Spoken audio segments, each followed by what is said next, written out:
of the nation. So there is a way forward, although by the bill, but there are many lacunas which we really need to uh, take care of while introducing the bill in the parliament. And also, what I should say that if we go through according to law, we go through, care and protection is not dependent upon rescue. It is in section 11, and it does not make rehabilitation contingent on criminal proceedings. That is section 18, which you students have to go through. You have to read it properly, and you have to know that what other areas of bill are changed into the important aspects, which has reduced to mere gesture politics in practice. Whether it is going to bring the change in the society, or it is just the overlapping of all the acts. So bill does not refer to any of the laws directly. That is again, it had to be looked over. They had to. They are not supposed to override any of the existing laws. It should be in inconsistency if the word if we use, and the statement is deceiving. There remains plenty of potential overlapping and confusion overall. What I want to say. So I hope things are clear. If I have really taken only the special parts of the bill, what we can look as a student of the law, we should understand how the it has been looked from the legal point of view. And severely weakness of the bill is also that it stands in isolation. It does not engage any current laws or discourses on trafficking or bonded labor or sex work. It does not recognize any of the existence of entire corpus of labor laws, or it does not address a host of issues related to exploitation at work. It does not even acknowledge the voices of those which are concerned, like migrant workers, informal sector workers, union activists, sex worker unions. The bill is like, obviously it is the intersectionality of the power relations that occur, or the lived experience of the persons. But because of their caste, gender, it is too important in India. So caste, gender, work type, there are so many things which had to be relied while making this bill. And I feel multi-tier administrative structure on the rationality of the implementing stakeholders leaves ample room for the influential NGOs and bureaucrats to enter inside, which is not good for the society. It had to be completely binded kind of a thing to to for the marginalized persons to take over the society, or to they take the laws in such a manner when it is implemented. At least it should be really helpful to those people who are victims to this. So I feel these all points it have to be taken, and I feel it is clear to the students. And if any of the questions they have to ask me, and if they want to know something about the bill, they can anytime they can contact me on my phone number, which is already with the college, and also with the Mishra ji. Also, my email ID is also there. If you really want to know about it, you can anytime write to me on email. You can contact me on phone, and you can even understand what is the difference and how it can be really worked out well if it really it is introduced in the parliament. Another thing, that being a student, you should start learning on the points where you should see how it has to be discriminated from the laws which are already existing, and how it is different, as I have already covered all the points. So once and all, even if you have to go through the bill at least twice or thrice to understand what I have made you to understand. I hope I am clear in all these points. And thank you so much to the college authorities, all the officials, and Bhati sir especially, because I have got the opportunity to speak to students, which is my favorite thing. I really love talking to students. I don't know whether I can talk to them here directly or not, but anytime, yes, some session should be there where I can talk to them personally. I can listen to them, I can answer to them. That will be the great thing if we really, because sometimes what happens, practically what we are doing in courts, I cannot tell you through the books. So might be some time I get the opportunity to come to the college, and I can teach such things which I have gone through in my profession. I have learned with my experience. Thank you so much once again. Thank you so much for giving this opportunity. Thank you so much. Thank you so Thank you, much, ma'am. ma'am. Thank you so much. Now I would request Mr. Adnan Irshad to welcome and introduce our guest speaker. A very warm welcome to all the speakers. Pleasure to hearing you, ma'am, and Justice Bharat. This is an immense pleasure and honor for me to introduce Professor Dr. Anurag Deep. Professor Dr. Anurag Deep is a very known professor, but I have some very good memories with him because he has been my teacher and my guru. He has taught me many things in life and in academics. So, first of all, allow me to give a brief intro of Honorable Professor Dr. Anurag Deep. Professor Anurag has pursued his legal education from the prestigious and historic Law Department of Banaras Hindu University, and further he completed his PhD in terrorism laws vis-a-vis human rights from the dean of the Gorakhpur University. Then further he has been teaching since now more than 2 decades. Presently he is professor of law at the prestigious Indian Law Institute. So this is a brief description of Professor Dr. Anurag. But as it is always said, he yeah, you can see the professionalism of Dr. Professor Nuragdeep. He is ready with the PPT and he has inculcated these things even in his students. And I think we have gained a little bit of this professionalism and I mean religiosity in pursuing legal excellence. So I mean this itself is a very good introduction of Dr. Professor Anurag Deep ji. Dr. Professor Anurag Deep has been associate editor of the annual survey of Indian law, which is again a very prestigious journal. He has been editor of GILI, I associate think editor of GILI. Adnan, I think this is more than enough. Okay, thank you, sir, thank you, sir. Achha, I would just end it, sir, if you allow. I would just quote a normal शेर कह लीजिए, फिर then we will come to the subject, sir. Sir, it is an honor for me to have you here, sir. You know it, yes, sir. मेरी हिम्मत को सराहो, मेरे हमराह चलो, मैंने एक शम्मा जलाई हवाओं के खिलाफ. Because sir has been working with the students who are not that, I mean, good financially. He has been helping students with rural background also. So this is the main thing, and I think it will be very helpful for our students also, who are a mixture and amalgamation of both the urban sectors and the rural areas.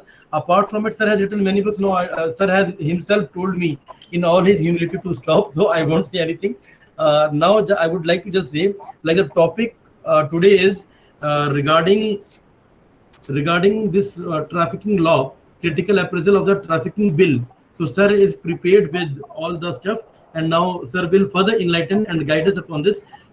Thank you very much, Dr. Anuragdeep. Now it's open to you. Thank you so much. thank you, Adnan ji. Honorable Justice Dr. Bharat Bhushan ji, retired Judge High Court, Dr. Ritu Bharadwaj ji, Advocate Supreme Court of India, Dr. K. S. Bhati ji, Dhananjay Mishra ji, Dr. Niti Sinha ji, Dr. M. K. Tyagi ji, other learned faculty members, researchers, and my very dear student Adnan, and other students, researchers, non-technical staff, my pranam to everyone. At the outset, I must acknowledge that this bill I have studied recently because of this invitation given by Adnan. I told him that I am not currently in touch, but Adnan insisted that no, sir, you are in the criminal law and you have to. And I'm really, really grateful to the college as well as Adnan that I thought that had I not read the bill, I must have missed many things. I acknowledge two of my interns in the preparation of these all documents, Shambhavi and Abhinav, and also acknowledge the help of Harshita, who has done LLM from ILI. So I will not go for a long, it is a PPT, but it is just 3-4 slides. So I don't think that we can go longer and longer, because a lot of philosophical understanding has been presented by Dr. Bharat Bhushan sir already. Practical understanding has been very brilliantly presented by Ritu Bharadwaj madam. So therefore, there is hardly anything substantial left, and so therefore, I feel it would be just a formality for me. As a teacher, let me introduce the topic that Article 23 of the Constitution. We know Constitution of India or a written Constitution is always basic law. And Article 23, which is a part of fundamental right, and fundamental rights we all know are the strongest right. It talks about prohibition of trafficking in human being. It does not only prohibits trafficking, but also makes it punishable. So the Constitution, our Constitution is a unique Constitution. Professor Upendra Bakshi once came to ILI and he indicated me that, see Anurag, our Constitution is a unique Constitution in the sense that it itself mandates criminalization. While Constitutions are meant for liberty, but our Constitution mandates criminalization. And though our Constitution is a federal Constitution where there are distribution of power and states have their own jurisdiction, our Constitution also mandates centralization, because Article 35 says that Parliament will make law on these things for uniformity purpose. Though it is a matter of criminal law where basically the state should have made law. So in pursuance of that, IPC 370, 370A is already there. This current bill of 2021 proposes to delete IPC 370 and 370A. Second law is Immoral Traffic Prevention Act 1956, which has been amended, which Madam Ritu Bharadwaj has already mentioned. This law will exist. While IPC provisions will go, this law will exist even if the bill is passed. And then the current bill is Trafficking in Persons Prevention, Care and Rehabilitation Bill. Now, second important point is the brief introduction for the student's purpose. It contains 1 to 11 chapters, 1 to 59 1 to 59 sections, and there is one schedule. The schedule deals with cognizable, non-cognizable offenses. So it is a comprehensive bill, and Madam Ritu has already dealt with various provisions. It contains preventive measures, rehabilitation. NIA will be the authority to investigate. There are new offenses, there are new punishment, and even capital punishment has already also been proposed. Now, capital punishment indicates that the Parliament is not in mood to abolish capital punishment. Law Commission suggested that only in terrorism cases capital punishment should be given. This suggestion came in 2015. Many people want capital punishment to be abolished, but the Parliament feels that no, capital punishment is still a very good punishment, deterrent punishment, and therefore capital punishment is incorporated. So intention of Parliament is to stay with the capital punishment. Offenses, I have read offenses, I will not deal with that. But I feel offenses are very wide. I think it has been made wide probably because they want no iota of doubt that a person who is really a culprit should be left out of the clutches of the law. So sometimes when I read offenses, I find that these type of sections are not there in IPC the way long sections have been made. Therefore, I'm a little bit uncomfortable with very, very long sections mentioned. But then in last maybe few years, we can witness there are very, very long sections like JJ Act, like SC/ST Act, So maybe we can deal with that bits. But I think that we should be very careful when we make law. It should be precise. We cannot keep everything under criminal law. But anyway, if it helps, if it protects, I can go with this. I will welcome such provisions. Second important point for me is that each stage of the conduct is penalized. We knew that abatement is an offense since 1860 in IPC. So abatement, attempt, they are offenses already. But then if you are associated with such type of gang, such association is also made punishable. So mere association has also already been made punishable, though it is not clear what type of association is this, because there is already a debate in the Supreme Court that association must be for a particular purpose. So suppose there is a criminal gang, I'm aware of that gang, that this particular gang deals with trafficking, and I'm associated with that. Is it itself sufficient for criminalization and punishment? Or the prosecution needs to prove that my association may be of passive type or active type. If I am mere associated, then it should not be punishable. If I am associated for the purpose of trafficking, then should it be punishable. There are, for other purposes, for example, for counter-terror laws, this type of law is already in the Supreme Court. Now, a country run by rule of law, they have to make law and they have to enforce law. And India is very good in making various laws. We have a number of laws, and we are very good in demanding more and more laws also. Why more laws? Probably we think that it is the law which is bad and therefore the convictions are not there. I think that is not the right approach. The correct approach is to focus more on enforcement. I'm not against this law. I have read the law, comprehensive law is there, and if law comes, I will welcome it. But my main concern is that are we going to discuss similar type of thing maybe after 30 years in Thomas College, that, okay, this law is not doing well, we need further law, and a fresh law should come in 2021, not only 59, 159 sections. Why this is so? Because we are probably not focusing on the enforcement aspect. Why there is conviction means little conviction, why people cannot be caught. I understand there is some problem and therefore some of them have been addressed in this.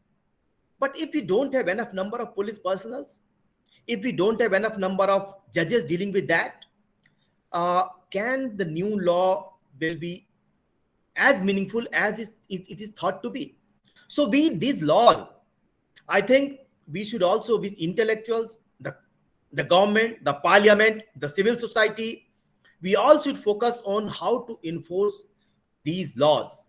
And I have presented 5 suggestions how to enforce these laws, which will come in the next slide. So my main suggestion is that let us not talk more about laws. Maybe some amendment is okay, but let us focus more and more on enforcement of law. So even if this law is passed, and I'm sure it will be passed and it will be a milestone, we should focus more and more on enforcement of laws, how to enforce these laws. The present proposed law contains 11 chapters, which I had already discussed. These are the chapters which is there in the slide. I think the slide is visible to all. If it is not visible, please let me know. So it is a comprehensive, and as it is rightly suggested, it is various provisions are there which makes reintegration in the society, which makes provision for preventive measures, which does not only concentrate on prosecution. So that is a comprehensive, that's a holistic approach, and therefore this law is welcome. I would only I was just finding one thing, and I found that there is one lacuna in this, and if I'm wrong, please correct me. I tried to find that suppose a person reports a crime, and reporting of crime is mandatory. under this provisions, reporting of crime is mandatory. But suppose a crime is reported in the police and the police does not register, which happens generally. We all have witnessed so many times that we go to the police and police does not register the crime for one reason or other reason, or registers the crime under lighter provisions. What is the provision for that? I have tried to read, but I might have missed it. If anyone has read that, if there is any provision that in case the crime is not registered by the police, is there any provision? You will recall that through 2013 amendment under CRPC, section 166A has been incorporated for rape and some offenses. Non-registration has been made penal offense. Under SC/ST Act also, non-registration is made penal offense. Under POCSO also, non-registration has been made penal offense. But I feel that probably this provision should have been there, that non-registration should have been made penal.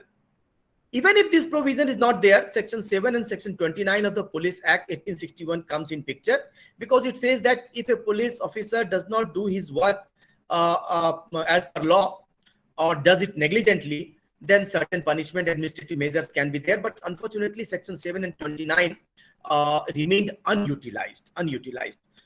So last important point is that how to enforce the laws. I think there can be 5 ways to enforce the laws. And this is general thing for every law, and this is therefore may be required for these laws. First is educative, that we should educate more and more about law, and therefore this is the responsibility of the government, responsibility of civil society, stakeholders especially, that they are aware of what the exact law is. Many times this people are not aware of, even the stakeholders are not aware of what the exact law is. The reason is simple. Reason is the workload. Reason is that the government and the people responsible are not able to approach these people. So the technical means, technology can be used to educate more and more people. Second is the persuasive means. Now we are educated, but we needed to be persuaded. Persuasion is required. And when persuasion is required, even if I know something and I'm not persuaded, I do not do it. So some persuasion. So persuasion may be in the form of these type of conferences, seminar, research articles, newspaper articles, writing more and more on Twitter and Facebook on these things. That can persuade more and more. So that is the second way to persuade. So if we find that the law is not being enforced, either this law or any other law, then we should persuade not to just sit like duck. Okay, हमसे क्या मतलब है? चलो लोग करेंगे. No. Indeed, you will recall, or we all will recall, that under fundamental duty part, Article 51A, clause H, it says that development of scientific temper is a fundamental duty of every citizen. Spirit of inquiry is the fundamental duty of every citizen. And then spirit of reform is the fundamental duty of every citizen. So we should write more and more on whatever ways it is there in the form of social media or anywhere, that if we find something wrong is going on, we must spare time and write. That is the persuasive way to do it.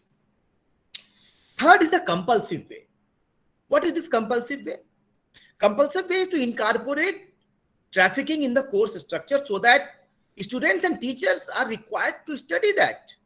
I remember when we read criminal law during LLB, we had focus on 299, 300 and 34 and 149, but we have avoided these type of provisions. So I think while focus should still continue to be those principles, so provisions like 370, 370A, though it is going to be history once this law is passed, these type of things should be a part of course structure also, at least in PG courses. We should write more and more research articles, more and more conferences should be done. I was trying to Google and I was surprised to see that researchers have written more on free speech, more on democracy, more on many other things, but less on these things, maybe trafficking, maybe these people who are indeed someone who are neglected not only by the government, not only by the stakeholders, but by the academicians also. So this is one such way that we should give more and more research work to our students. This is compulsive, using technology, monitoring, So technology should be used. If a police complaint is registered, the complaint must be recorded, and that must go to some independent authority, so that the complaints cannot be compromised. What is happening these days, that the complaint goes to the police, and not all but some police officers, some police thana, they are engaged in corrupt business of managing all these complaints. So we must use technology, and a monitoring should be there. So this is the one of the compulsive way. Coercive. What is coercive? So the police officer or other stakeholders, uh, they are negligent in their duties, then administrative measures must be taken. That is provided under Police Act, and maybe in other places also. I have seen in many judgments, the courts have found that the police was negligent, but no action was taken either by the government. The government certainly will not take action, because they are in some cases a party to these all things, because they engage police officers in various other duties like PIP duties and other things. So I think the court should come in, and when they find that there is negligence, they must take some action, and they have authority to do, especially the Supreme Court and some cases High Court. And last is the punitive way to enforce law. That I would say that would be last way. So punitive way, I have already suggested section 7 and 29 is there under Police Act. Maybe some section may be incorporated in the bill for non-registration of crime. This can be punitive way. So these are 5 ways to enforce these laws. With this, I just conclude. I thank the organizer for such a brilliant discussion, and I'm really feel elated to be a part of this panel, where one justice and one learned advocate has thrown various ideas, which has enriched me very much. Thank you very much. Thank you.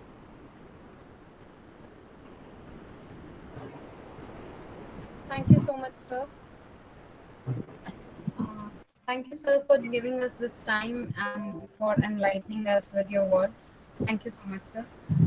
I would request Mr. Fahim Khan to please for his word of thanks. Very good evening to everyone. Honorable Chief Guest, Dr. Bharat Bhushan, and other esteemed guests, respected Dr. Ritu Bharadwaj, respected Professor Anurag Deep, sir, respected Dr. M.K. Tyagi, sir, respected Dr. K.S. Bhati, sir, and all participants. It is such an honor for me to get the opportunity to thank all the dignitaries on the behalf of St. Thomas College of Law. I extend my warm welcome you all. I would like to express my gratitude to all esteemed guests of the webinar for their presence and contribution to make this webinar a great success. I extend my gratitude to our esteemed guests to take out time from their busy schedule to grace the event. Thank you for inspiring and encouraging us with their words. No doubt there are high hopes and some concerning surrounding the Trafficking in Person Prevention, Care and Rehabilitation Bill 2021. I believe that it was a very thought-provoking, informative and fruitful session. To understand the whole dimension of proposed bill, and they covered each and every aspect of the bill. Moreover, this webinar helped us to understand the merits and demerits of the proposed law. I extend my gratitude to our esteemed guests. I also extend my thanks to all the participants who joined this webinar, and I hope you all have gained a better understanding about the proposed bill. Finally, I extend my thanks to entire faculty for their efforts to make this event successful. Thank you very much.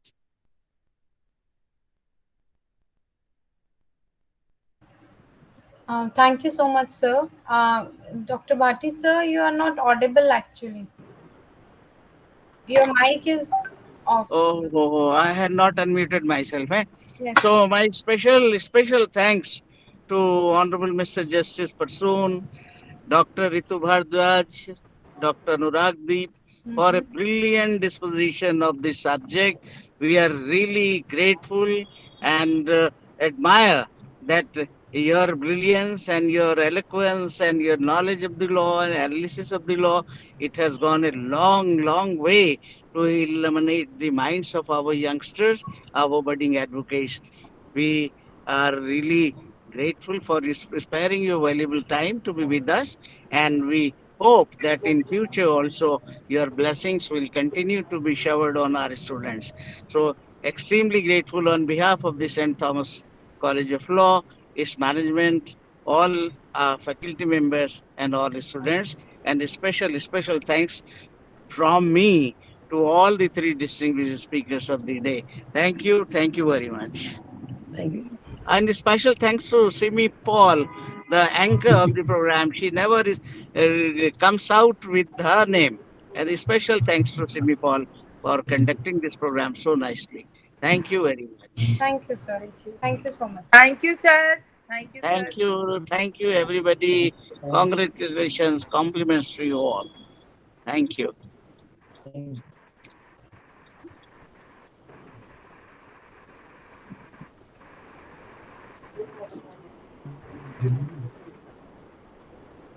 Uh, hello. Hello. Am I audible? Yes, sir. You are audible. Thank you so much, Anurag sir. Mostly people have left.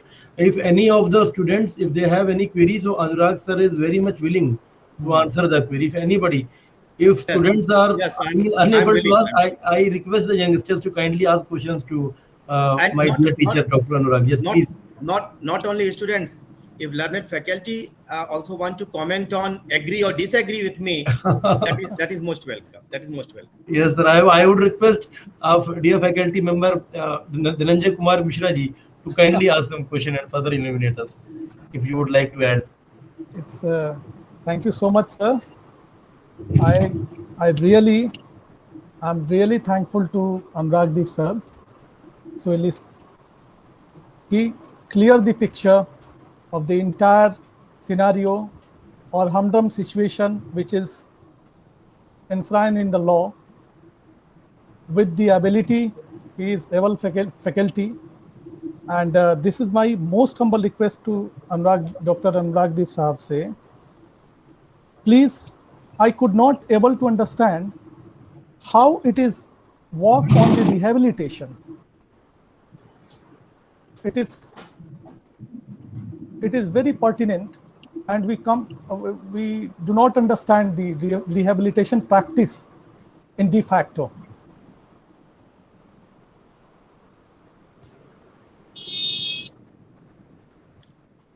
So can you repeat the question, Dhananjay ji? Your question is on rehabilitation, but what is the exact question? My question is, in de facto rehabilitation, how we come to know about the rehabilitation in de facto? It's a only theoretical aspect. Rehabilitation, usually we know that the words connotes for the rehabilitation for prisoners. And now this act clearly states about the rehabilitation towards the victim. It is really wonderful, but we cannot understand how it took place, how it will be materialized or realized so far as the realization of the rehabilitation is concerned. Got the point. I think I'm not competent enough to answer, and probably Ritu madam was the most competent person, or maybe Justice was, because both had practical experiences. But from my experience, I can suggest that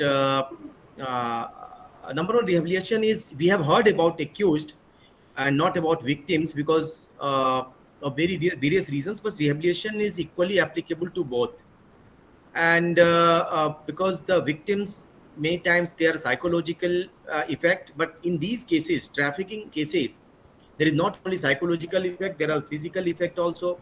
They have been migrated, they have been sold to someone, they have been raped, or they have been exploited. So there are various points. Number one, that sometimes some of them accept it. because time has gone and now they feel that okay, we are okay with these type of things. So how to change this attitude? Second is that suppose someone is migrated from maybe Chhattisgarh to Delhi or maybe Mumbai. Now, if they go back, how to integrate with the society? This is another problem. Not only the problem of integration, that can we give them some job? Means suppose there are many means suppose on a raid we found a group of girls, but if the group of girls have come, now what to do with that? Means whether there are employment opportunities for them. I'm not just talking about how society is going to accept it. This is certainly a problem which is very difficult, but at least we can think of employment opportunities for them. Compensation provision has been made in this law, that is very good, that immediate compensation can be given to them so that they can start something.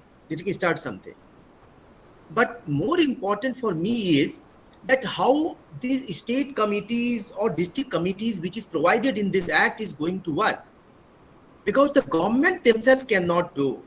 They are so much burdened. Just in our ILI, law minister has just interacted with us. It was a sudden program, therefore I was delayed, and he also told us that we are burdened with so many things, we cannot think on reform.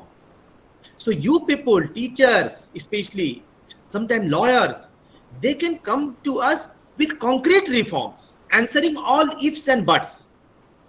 So we can give funds, this is one. We can approve, give government authority, but don't just expect that we will also do reform. Come to us with a concrete proposal.